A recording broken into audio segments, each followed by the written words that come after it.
Welcome to Green Talks. Here we are again with a brand new episode. But before delving into today's topic, I will do my regular recap about the previous episode.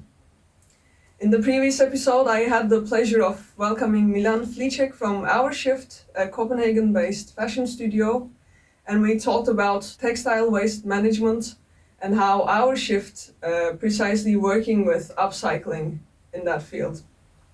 So if you haven't had the chance to check the previous one, you can find the link for the full episode down in the description section. Today, we will talk about the importance of natural ventilation, and to do that, I have two great guests here coming from WindowMaster Christian Markussen, Business Development Manager, and Jannick Roth, Building Performance and Standardization Manager. Welcome to Green Talks. Thank you very much. Yeah, thank you. Thank you for the invitation also. Great to be here. Yeah, it's a pleasure for me to also have you here. So to start with, can you give a brief introduction to what kind of solutions you offer as WindowMaster and what kind of different built environments you work with in terms of scale, function, physical condition? Yeah. We can do that. First and foremost, we produce the motors that open the windows, or actuators as it's also called. We produce the control system that decides when and how much and how long the windows should be open. And that is based on, you have some indoor sensors that indicates the temperature and the CO2 levels and the humidity inside. And outside we have a weather station that gives us indication on also temperature and if it's raining or not, and the wind speed and the wind direction. And all these values come into the motor controller, and that gives the directions to the motors or the actuators when to open the windows and when to close them. Mm-hmm. So that is basically the system that we make, and for buildings that we normally work with is office buildings, schools, hospitals, somewhere in a larger scale. In the Danish region, we have some legislation issues with private housing, but we are moving into that area as well. I assume a lot of people ask this question, but I will ask it anyways. So what would be the difference of a person going through the building and opening the windows manually, in the other case using your systems in buildings? So why should we employ this intelligent natural ventilation systems? Well, first and foremost, when you have a person that is doing this, then it's a reaction to the indoor climate. We have the system that we produce is kind of foreseeing the atmosphere or the indoor climate. So we tend to open the windows before a person that is just opening the windows themselves is going to do that, based on the levels or values that we get from the indoor sensors. So basically also that we control also in many projects the sun screening. So in the summertime, the sun gets up 4 or 5 in the morning. So when you come into an office and you activate the sunscreen at 8 o'clock in the morning, we have already activated them at 5 o'clock in the morning, because 8 o'clock is too late. The heat has already come into the building. So in that way we can foresee the indoor climate, and that is why a system that is automatically controlled is much more effective than manual. Mm-hmm. Yeah, and also you can say the people, you can say our people in general are very good to adapt to the, let's say, indoor climate. For instance, our nose, it takes a few minutes before it actually adapts. So if we in 5 minutes go out and in again, then we will actually experience that this perhaps is not the same environment as when we have seated here for a long time, right? So, and that you can say our system can actually note that, you can say, the bad indoor air quality, because that will appear in here if we don't have any ventilation. The three of us will not notice that, because our, you can say, brain, but also especially the nose will actually adapt to that specific environment. So we are more, you can say, prone on, if it gets very hot in here, to open the windows. But when it comes to, you can say, ventilation, for instance, CO2, which is a marker of that, then you can say that the three of us is not, you can say, very good at noticing very bad indoor air quality if we have been here for a long period of time. Mm-hmm. So that's also one of the reasons why we need to have something automatically, at least. And we also operate with 3 different speeds of the actuators when they open and when they close. And of course we have a manual override, so you can always operate a switch on the wall if you think the windows should be open at times when it's not open, and vice versa, that you can close them when you think they shouldn't be open. But the 3 speeds that we operate with is we have a fire ventilation or smoke ventilation speed, where the full opening of the window should be operated within 60 seconds. So you can both hear and see that it opens with that speed. And then we have the manual override, and that goes between 60 and 70% of the speed, because when you activate a switch, you want to see that something happens. But when we do the automatic mode, then we run a speed between 10 and 30%. And with 10%, you cannot hear or you cannot see anything. And that is basically also one of the reasons why the automatic control of the windows is much more effective, because you shouldn't be able to notice that this ventilation system is happening. Mm-hmm. So it also happens in a natural way. You don't realize it, but I guess your brain does. That the fresh air comes in. Exactly. Yeah. No, we have also seen studies in the UK, for instance, in classrooms where you can see the teacher has to open and close the windows, if it's manually, of course, around 40 times during, you can say, a day, right? And that period of time they should, you can say, doing the lecture instead of, you can say, opening and closing the windows. And that's, you can say, one point when they're there. But we also have the possibility during the night time to cool down the building, because there are no people to manually override or open and close the building. So here we open you can say, the windows during the night time and cool down the building structure inside. And this is not, you can say, a possibility if you have, of course, you can have a man going around in the evening and then close it again in the you can say, before people arrive. But you can say this is also one of the advantages we have with this kind of system, that we can cool down the building structure during the night time. So the next morning they arrive, it's not 28 degrees inside the classroom, it's actually 22 or whatever. If you have a facility manager on a school or on a hospital that needs to check every afternoon or every evening that all the windows are closed, that's going to add up to an amount of time for this person. So also cost saving in that area. Mm-hmm. That's also something I wonder. So we know that the fresh air makes the working environment, or people using the indoor environment, they can also think more clear. Like, you can see that the studies also show that it's beneficial for the people inside, for their well-being.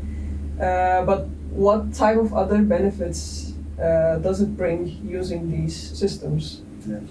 Yeah, but I think also, as you mentioned, you can say that productivity is one of the big, you can say, also reasons why to choose natural ventilation. We have seen studies that has, you can say, up to 18% increased productivity gains. So you can say for that sake, we can also say, even though we only have a few percentages, this can actually, the system can have a return of investment around 1 year, right? So if you introduce, you can say, this natural ventilation into your building, you can say, due to the productivity gain you will have an experience, you can actually, this will pay itself off less than 1 year, right? So this is, of course, one of them. It's a little bit not so easy to, you can say, to check mark afterwards. Then you can say energy-related benefits is more, you can say, more easier to have a number on that, right?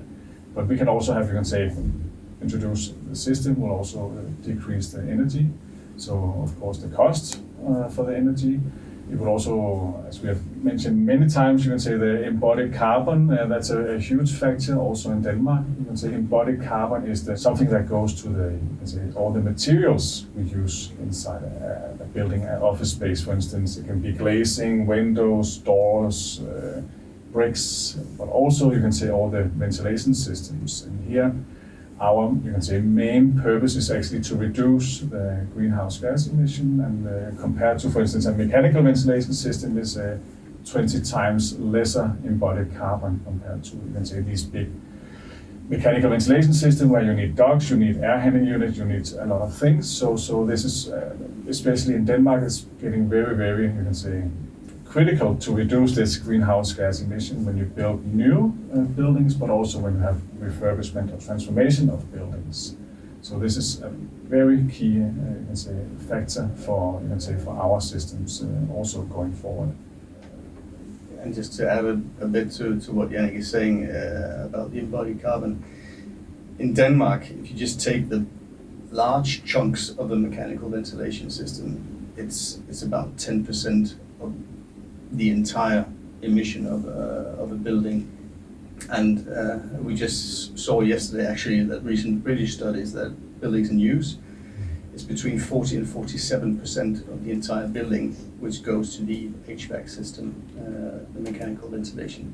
So in that field alone there's a lot to save, and that's low-hanging fruits as we call it in Denmark. Plus the fact that it's cheaper to install a natural ventilation system. It's much more flexible when you change the use of a building, change the interior, then we just need to program it otherwise. Whereas a mechanical ventilation system, you have to take down the tubes all around the building. So it's much easier, it's much more flexible.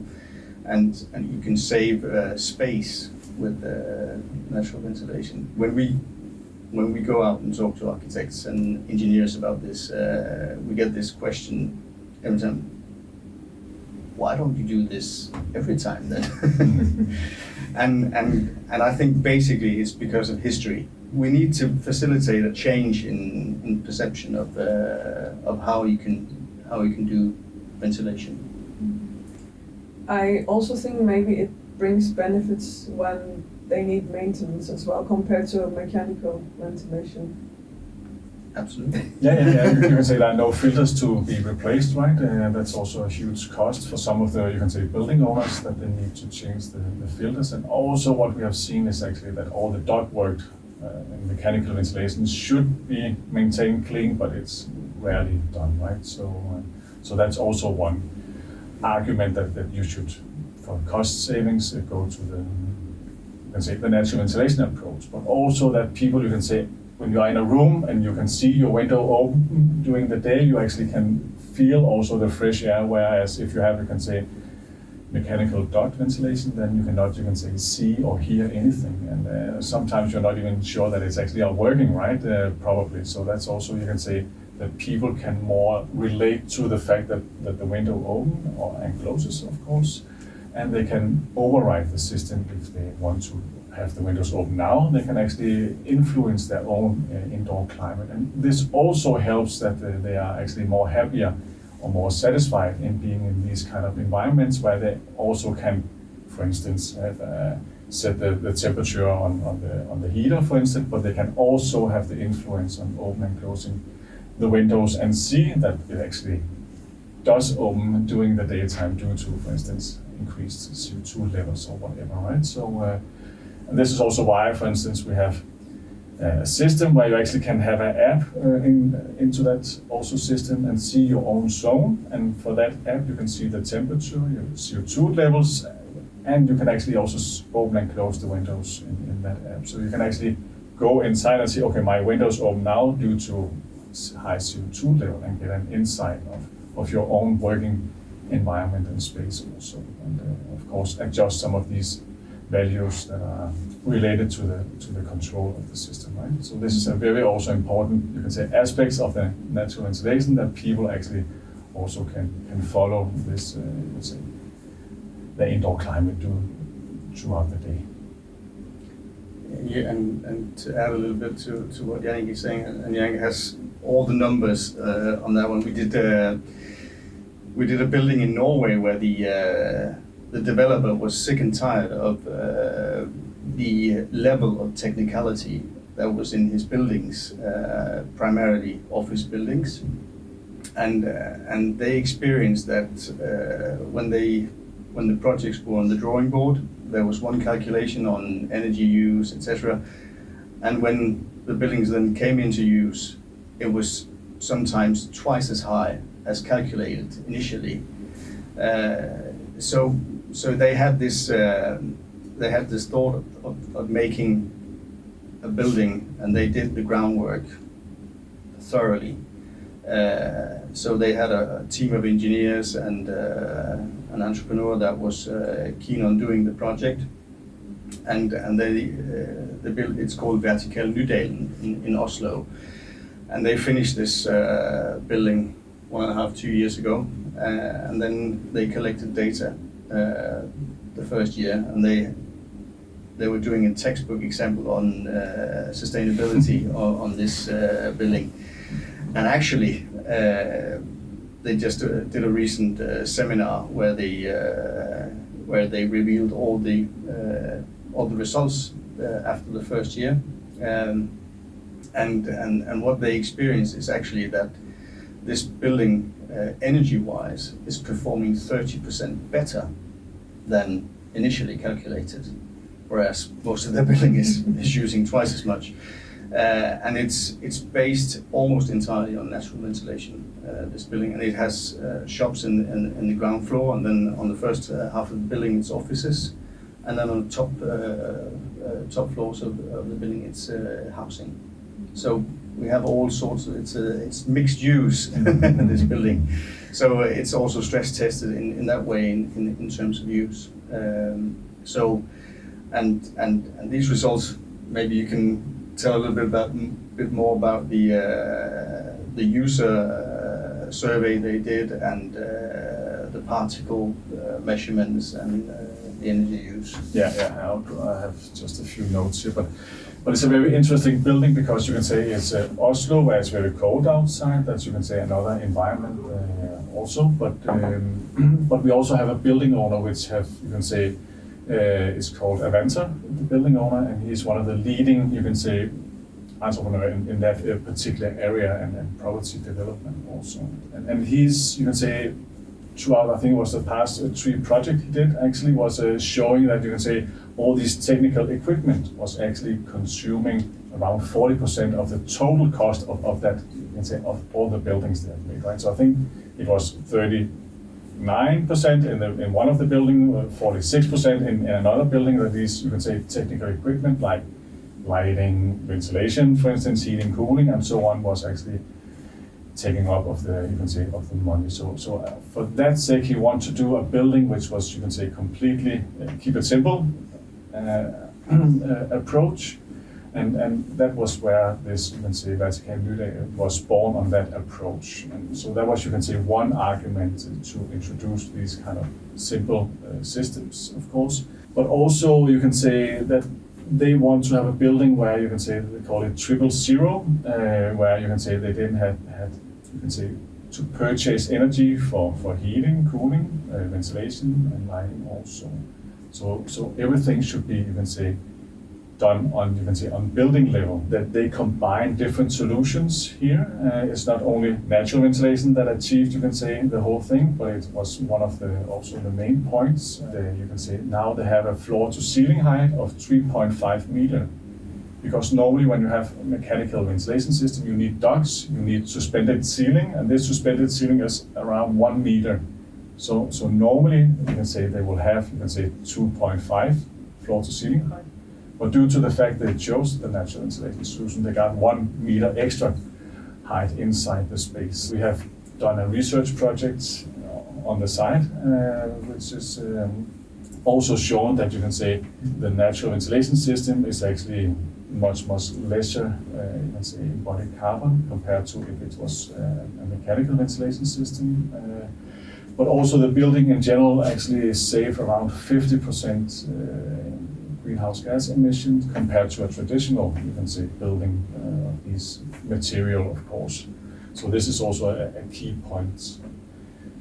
Yeah, and as you mentioned, there was also done a post-occupancy evaluation with a questionnaire, and here they actually compared, you can say, the building that's Nydagen, which is natural ventilation, with other building they had in their pipeline and other questionnaire where they have chosen mechanical ventilation. And here we actually saw that the people inside the Vatican Nydagen was much happier about the indoor climate and also about, of course, the ventilation as part of the indoor climate, right? They call it a 5 times Kinderegg surprise at the end, because there was 5 arguments. You have better indoor climate. They have measured that, and they also saw that from the questionnaire. They have lowered energy use also, and that's not only designed, calculated, but also measured and compared to other buildings.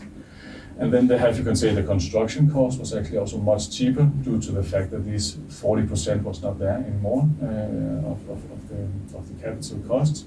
The running cost of the building was also much cheaper, and then of course the lowered emissions was also there, of course. So the 5 times Kinder surprise egg was actually, you can say, also one of the reasons why they have to go this direction. And the CEO of Avanta emphasized this at the end of the seminar by saying, well, he's chosen to sit there himself because in all of his building, this is the building with the far best indoor climate. So that was and we use that in our presentations now because that's someone from outside our organization who's actually saying this. We have, of course, a lot of studies that we've made throughout the years, but in terms of being valid information, especially towards the engineers and the architects, it's of great value for us that somebody else is doing some research into this area, because we feel it's important, whether it's solutions from us or solutions from some of our competitors who does passive solution in terms of ventilation. It's, as I said before, it's a low-hanging fruit. It's an area where you can really save on the embodied carbon and also on the cost of the building. And maybe in some buildings you can't reach your goals entirely with natural ventilation, but then see if you can do a solution with natural ventilation some of the way, a mixed mode solution where you use the best parts of natural ventilations and the best part of mechanical ventilation. We would really like to see that happen in the building industry, because it's easy. There's a lot to save on just that area. When you also shared the numbers and the statistics, they on their own, they tell a whole story. Yeah. Just by looking at the numbers, you can say, why aren't we actually using this in all buildings? Like your client also said, it just looks like easy peasy, no-brainer choice. Like also you said, the engineering background was based on the mechanical ventilation. Like that shift, I guess, maybe needs time and more introduction and information sharing. Absolutely, and of course the direction we're going in general is of course to our advantage, but we also have to bear in mind that the mechanical ventilation industry is maybe 97-98% of the market.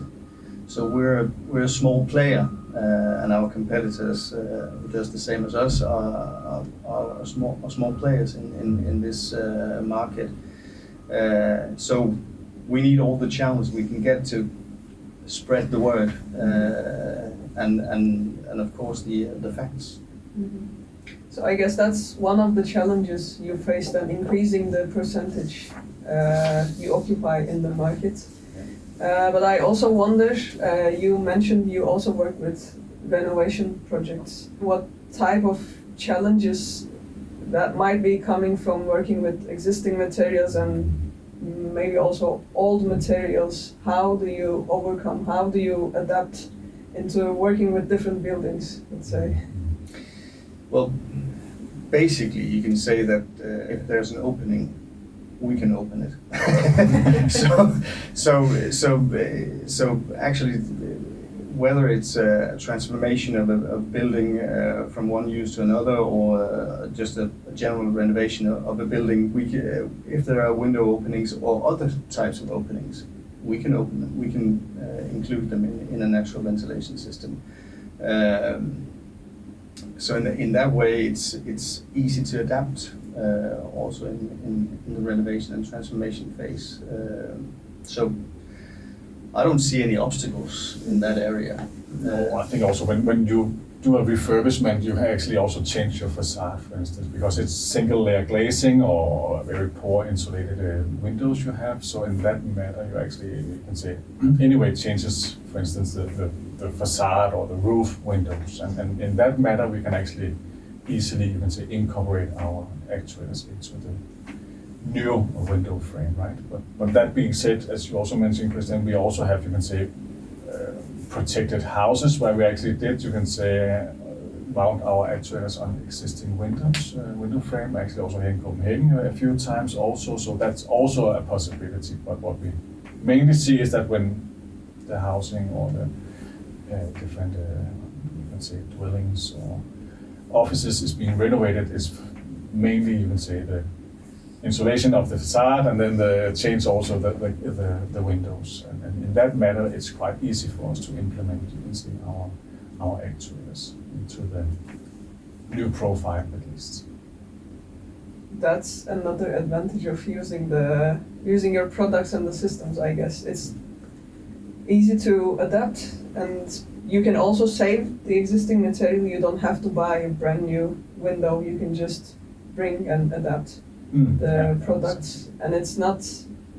I cannot imagine being that as a full construction site at the venue, because when I think of mechanical ventilation, then I assume it's more of a construction work if something needs to be changed or replaced. But it can be. Yours, yeah. It can be.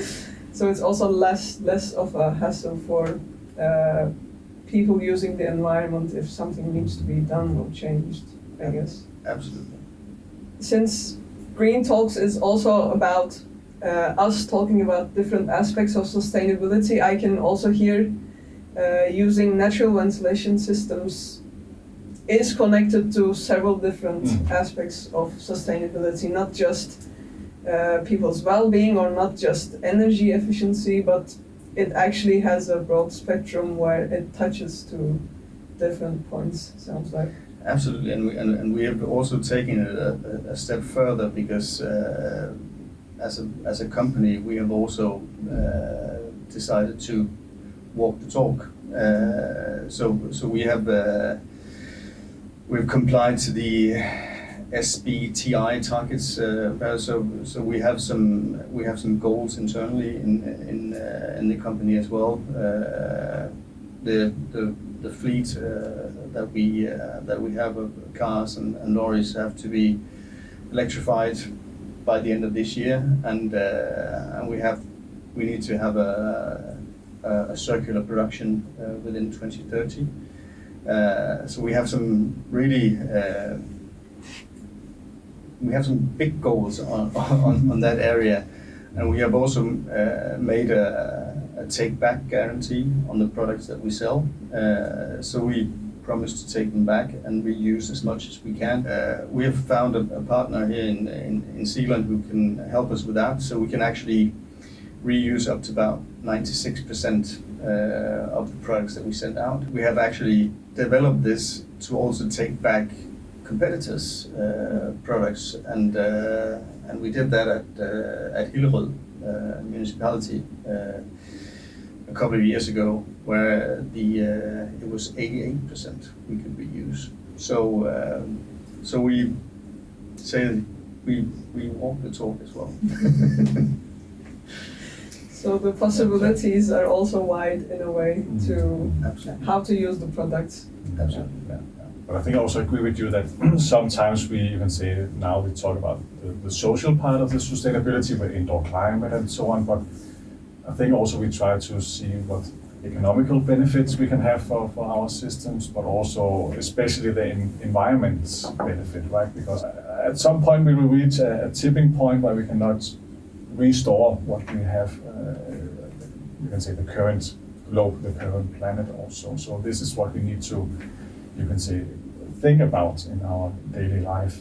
If we transport ourselves, if we build a building or whatever, we need to think about how can we minimize, reduce, or at least not use as much as embodied carbon, operational carbon in our buildings, because our building is responsible for, you can say, 40% of our, you can say, energy use, and almost the same amount for the greenhouse gas emissions. So this is why it's, you can say, really a key point that this building is actually, you can say, that we try to minimize as much as possible and also use less materials, embodied carbon in these, you can say, in this building going forward. I think also when we see, you can say, we have many old buildings in Copenhagen and in the outer regions. So we also see that I think it's around 80% of these, you can say, buildings that we have today is still standing in 2050. So you can say that renovation, refurbishment is getting, you can say, a key point going forward. And this is also where our solutions, natural insulation is not plug and play, but almost, because when you do a renovation or transformation, it's quite easy to implement, you can say, this kind of technology, this kind of solution with lowered, you can say, embodied carbon, with better indoor climate and lower cost. So all the aspects of the, you can say, sustainability aspect at least, but we need to focus on the, you can say, the environment. Yes. Absolutely, and the first important step is legislation. Mm-hmm. We need the legislators to look into to the rules that they have set out for this, because they are far too slow. And we can see that there are a lot of organizations, 4 to 1 Planet, which emphasize on material use, that we are using 4 times as much materials that we have, resources that we have. And also Reduction Roadmap, who has set a goal of 5.8 kilo CO2 per square meter per year, which is something that over 700 companies here in Denmark have signed, and that is architects, engineers, developers, builders. So there's a general, you can say, accept that we can actually build on that level with success, without compromising quality and everything else. And actually, with the 5.8 kilo, we only have 50% chance of reaching the targets that we need to achieve. So there's a lot of energy out there, but the legislators need to follow up on that, because they are far too slow at the moment. Yeah, and I think also we have the solutions, we have the technology to go that, you can say, extra mile or whatever, right, to decrease this carbon emission on our building level also. And this is also an obligation for us as a country, even though we say, we're just Denmark, we're so small and we don't have any impact, but actually, you can say what we are experiencing, many countries around us is actually looking towards our technology, towards our legislation, toward our building and so on, and gets, you can say, inspired by us also. So this is also why it's important that we are not, you can say, lagging behind with all these, you can say, targets and all of these, you can say, technologies that we can have available, but we are still a front runner on this perspective also. So even though we are a small country in the whole world, we still should, you can say, try to do our best. And also what we have seen, that studies show that you can say, if every man on Earth is going to spend as much, you can say, as the Danes are. We actually need not only one planet, we need 4.3 planets in order to survive with all the resources that we are using. So this is also one argument that we should, as a country, actually minimize our impacts in the world, right? Because we cannot use as much as we have done in the past, but we need actually also to minimize, you can say, our consumption going forward. It should be a holistic approach. Like you, as a company, cannot solve the issue on your own.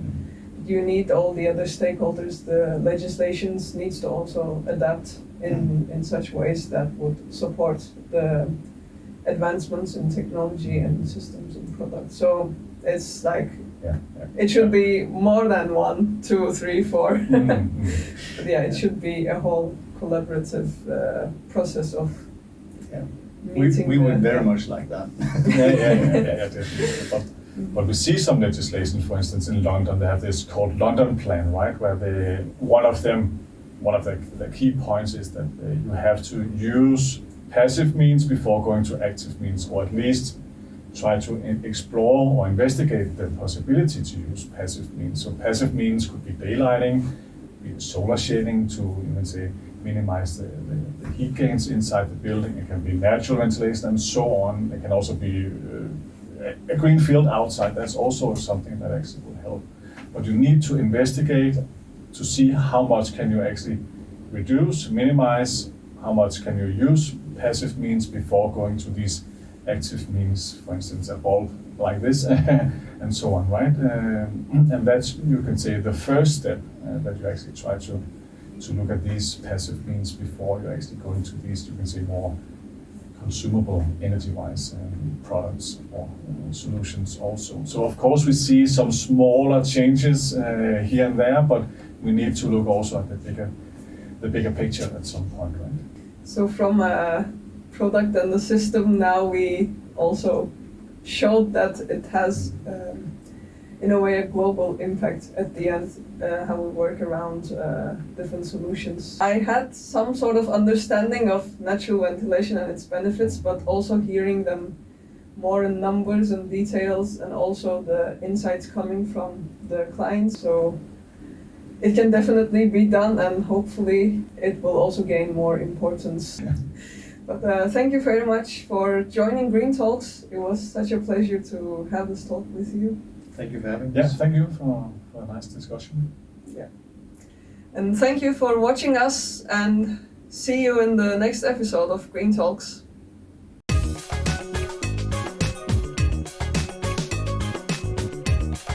We've bought in on the concept, you can say. Yeah, definitely.